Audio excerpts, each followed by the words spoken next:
Hi, it's Kim. I wanted to show off my new plants today, and also today I wanted to talk about some tips and strategies for taking the GAMSAT. Around this time last year, I started studying for the GAMSAT. I wanted to explain how I approached it as well as how I actually felt throughout the actual exam. I sat the 2021 March GAMSAT and received an overall weighted score of 75 and unweighted it's 71. So this video is mainly going to go through the overview of the three sections, going from my best section and to my worst. My undergraduate major was in chemistry and maths, so because I come from a science background, 3 months was enough for me to prepare for it and then sit the GAMSAT. But for those who are from a non-science background, I do think 6 months is a bit more suitable. But of course, any amount of study that you can get in before the exam is good. And if you don't have that amount of time, I would still suggest you try your best and give it a go if you have the financial means to do so.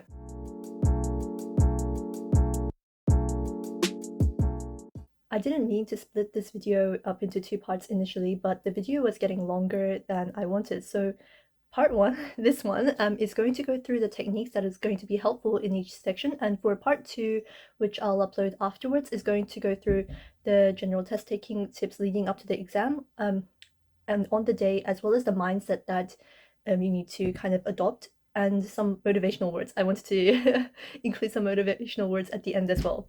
I think a lot of people do focus on study techniques mainly, but personally, I think mindset is just as important, if not more, because even if you're really prepared, if you get extremely nervous on the day, then your clarity in your thinking is going to be diminished as you try and answer the questions, and it is going to be a fairly high stress environment. This is part one, and this video will be structured in the following order: section 3, section 2, and then section 1.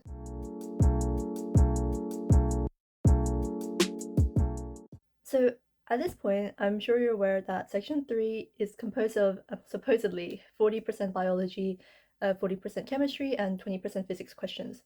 There's a lot of talk about how some papers appear to be way more organic chemistry focused, and then or some other papers are way more physics or maths focused, and there's this supposed imbalance. This is something that you cannot control actually when we're about to sit the exams, and ideally, even though you want the questions to be well balanced across all different papers, since there's a lack of control, it's in our best interest to just be prepared for whatever gets thrown at us. No matter what kind of questions you get, you don't get too flustered and then you have to go with it.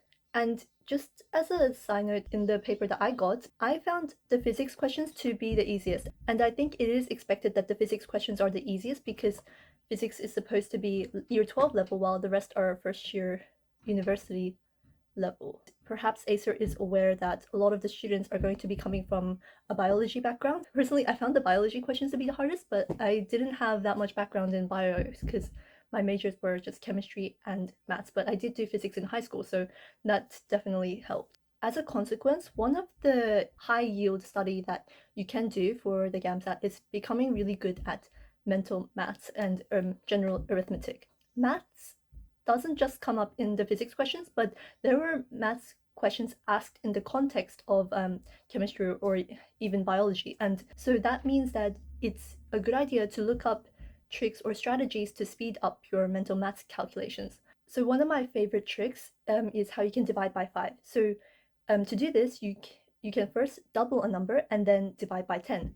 And it makes sense when you think about it, but if you weren't aware of this trick, then you're going to be doing long division in a high stakes timed exam, which is not ideal. I think it is really important to kind of look up some of these tricks and practice doing worksheets as well.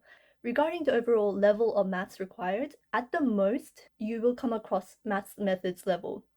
And this is going to encompass mainly understanding of logs, exponentials, and manipulating powers very well.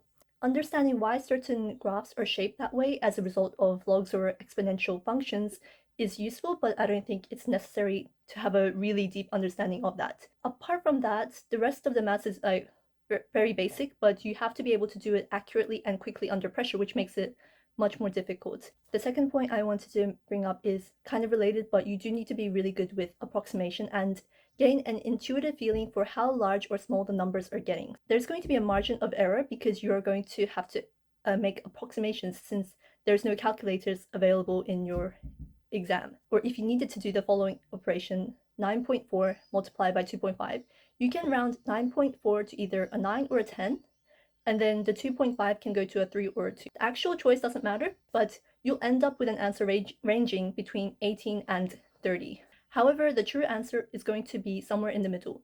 And one thing to take away from this is that you have to keep track of whether you're making an overestimate of the numbers or you've been making an underestimate, so you've been rounding down. For example, if you've rounded up both numbers, then when you get to your answer, you know that the true answer is definitely lower than what you've calculated. And if you've rounded one number up but then rounded one number down, then those should approximately cancel and you're more closer to the true value, but it's about being aware of the kind of approximations that you took and the margin of error that you're expecting when you are like picking the right number from the list of choices. Another aspect that I wanted to mention when it comes to rounding is rounding a 7 up to a 10 and then a 97 up to 100 is not the same when it comes to the margin of error, because although they are both a difference of 3, the error for 7 going on by a 3 is a larger proportion of the entire number, because 7 is a much smaller number than 97. So when rounding, also keep in mind of the level of accuracy that is required. I think 1 or 2 significant figures is enough, but if you do excessive rounding, then things can get a bit out of hand. For both mental arithmetic and the degree of approximation, this means that you need to get rid of your calculator. Like, your calculator, this thing, is not your friend, okay? It is crippling your ability to do good maths, and it's going to make you feel uncertain in your approximations because you need to improve in this skill, and to do that is by practicing and doing a lot of worksheets or questions that you can find in your high school maths textbook. Next aspect that I wanted to go through is the study strategies that you can apply if you don't have a background in one of the subjects that is required. So for me, that was biology, because I didn't do biology in high school and I didn't do biology in university either. So the way I approached the bio questions, because it is going to be 40% of section 3, is I found a list of topics that are covered in all first year bio classes.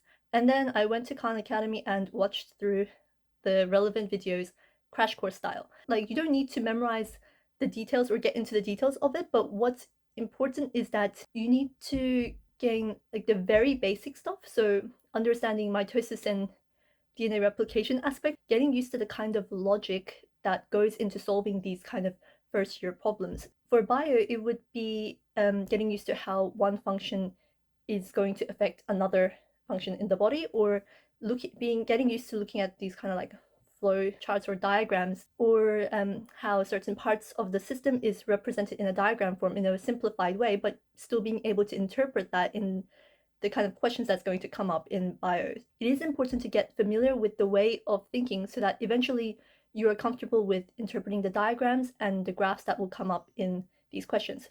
For chemistry, this could include having a solid understanding of basic atom interaction as well as acid-base equilibria, which there's also maths involved in that.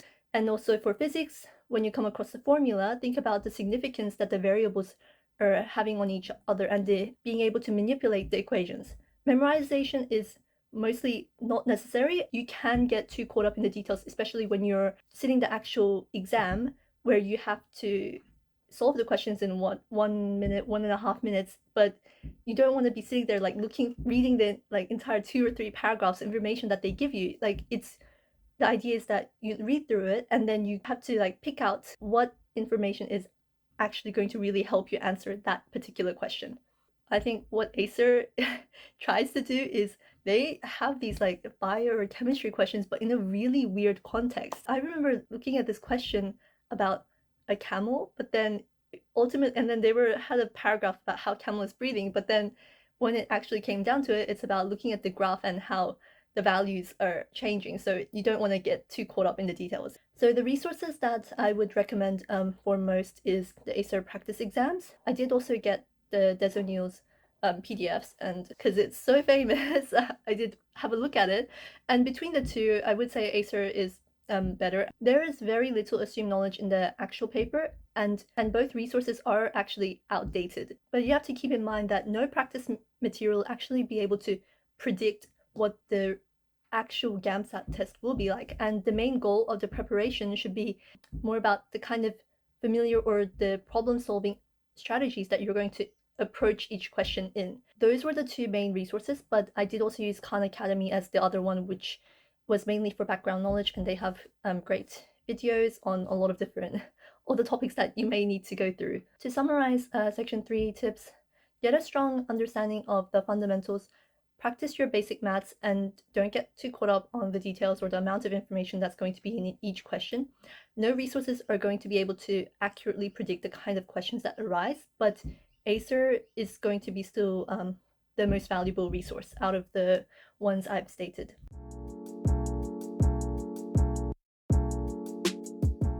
For this section, my score is not amazing, but it's not a weak score. I think this is the section that I improved the most, because in the very beginning when I practiced writing my essays, I know that they were literal trash. For someone who's done mainly science and maths for the 3 years of my undergraduate degree, the last essay I wrote was in high school and things were a bit hazy. This part of the video would be helpful for people who are not used to writing essays much. If you're already good at writing essays, then I don't think there's much I can add, but you can still watch if you're curious to find out, I guess, some of the strategies that I adopted. I approached this section in a very systematic way to minimize the probability of failure. This is a section that you can definitely improve on, but I think after having sat the GAMSAT, people tend to overthink this section. To start off with, I want to go through the marking criteria set by ACER. Although they are very vague, we can gather that there are broadly two categories that is going to give you marks. The thoughts and content include the quality of your arguments and whether your writing is making logical sense. They want people to be able to form good arguments with interesting and reasonable perspectives. So the second part, which happens to be the organization and expression, is the kind of language that is being used. So this includes your overall structure, and as well as the grammar and spelling and all that, which would be under the fluency of the language.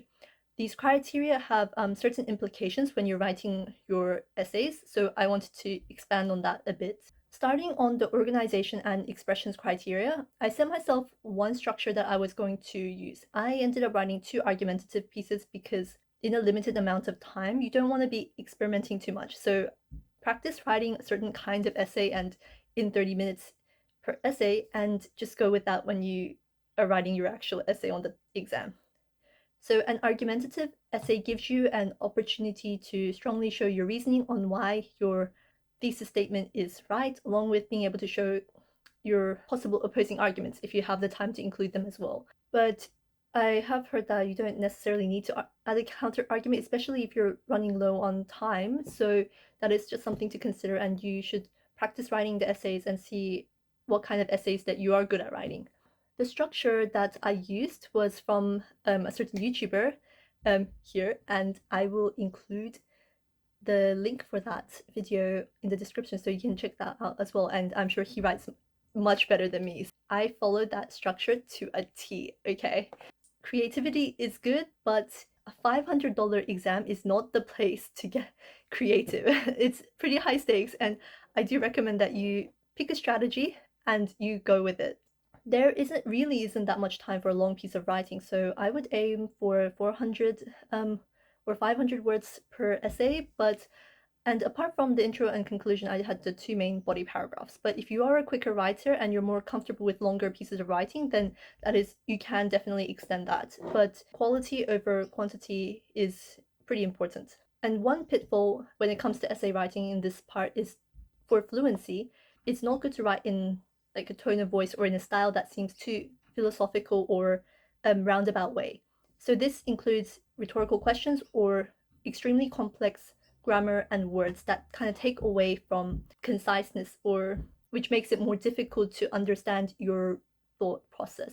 For one thing, if you get a spelling wrong, then that's actually marks off from the fluency criteria, and rhetorical questions in general don't contribute that much to a logical expression of your ideas anyways. When I wrote my essays, I kept my language extremely simple, to the extent that when I submitted my essays to the Acer magic marking AI, they gave me like bottom 30 or 40th percentile, but it was inaccurate for me. But I have heard from other people that they received fairly close scores to what they actually got, so it depends. And for the thought and content, to be able to make good arguments or offer interesting perspectives, it's important to have a good general knowledge. So that includes reading the news, listening to philosophy podcasts. I watched the Harvard philosophy lectures playlist, and it's pretty interesting actually. I'll link it down below so you guys can check it out. And for more political or society related topics, I would recommend that you listen to both extremes of the political spectrum. Usually ends up taking a perspective somewhere in the middle, because with certain problems in politics or society, the issue is quite complex, and both ends of the people on the spectrum are somewhat making valid points, but you don't want to be too extreme in what you say, because what they are looking for is the ability to consider both sides of the argument. And although it has been stated that your personal opinions are not going to be judged, it's not beneficial to be an extremist because it indicates a narrow point of view. When picking a side for the argument, I would just go for the side that you can provide a more interesting perspective rather than what you personally believe in. Markers who are marking these essays must mark through many essays, right? And arguments that are too cliche or shallow, I don't think is going to be able to contribute to high marks, because it contributes to a lack of depth in your thinking. And before the actual exam, I've heard many differing ideas and tips about the essays. Some people mentioned that when it comes to talking about society or politics, that you need to have some very specific examples or statistics, so dates in history or maybe percentages or figures. I personally don't think that's the case, because I included very broad and general kind of common sense examples. Acer is aware that you do not have access to internet, so there is no need to be too specific in the examples that you provide to support your case. The essay theme had about like rules and regulations in society. I included perhaps like traffic laws being implemented. I know hunter-gatherers, we're all working together, and that kind of developed into a civilized society as a consequence of that. So these are not very general kind of common sense facts and examples that you don't need to look up, but due to the vast range of topics that could potentially come out, read widely. I think people who grew up interested in a wide range of topics, ranging from like history, politics, or I don't know, evolution or something, will have an easier time, I think, coming up with figuring out a way to support their arguments in an effective manner. I also have heard about including quotes within the essay, so I did try and memorize a few quotes, but I ended up not using them because the ones I memorized were not really suitable for the theme I got, so I'm not sure how much difference it would have made, but I don't think it's something that you need to stress too much about. For this section, don't overcomplicate things. Stick to the structure that you've been practicing, and the language and spelling can be simple because you want to avoid any grammar errors or spelling errors. When formulating your arguments, don't be too extreme because opposite arguments are still valid, but you need to provide a more nuanced view of whatever thesis statement that you were trying to support. Interesting perspectives are good, and general knowledge is pretty important, so read from a wide range of topics from news, reports, and philosophy is also great as well.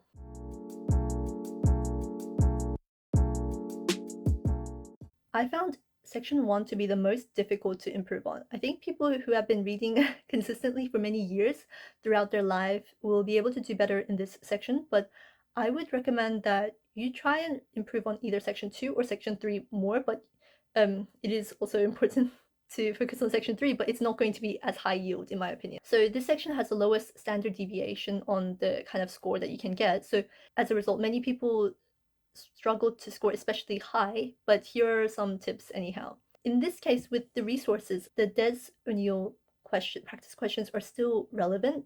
I think short articles such as news or research journals are better than full-length novels due to time constraints, but novels are within the range of text that you need to be able to interpret.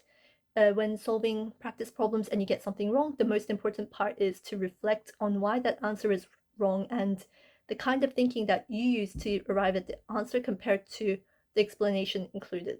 Self-reflection is important, and when reading, stay aware of when you don't understand something, and being able to like focus on certain pieces of text. I personally like really struggle with reading poetry because to me it doesn't actually make sense, but I bought a few small poetry books actually. I bought a few small poetry books and I also bought like some philosophy book and read one chapter, but it doesn't make sense.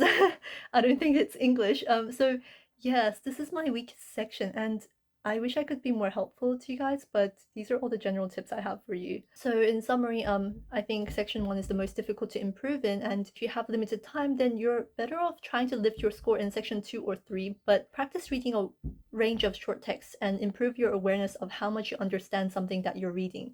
When doing practice problems, reflect on the way you arrived at the answer and why it was correct or wrong. And these questions are not outdated in this section, and over the years, I'd say that this section has undergone the least change. I'll be uploading part 2 of this video, focusing mainly on the mindset going into the exam and tips leading up to and on the days of the exam in the second part. Gaining a clear mindset is just as important as your study techniques, so I hope you guys can check it out. See you there.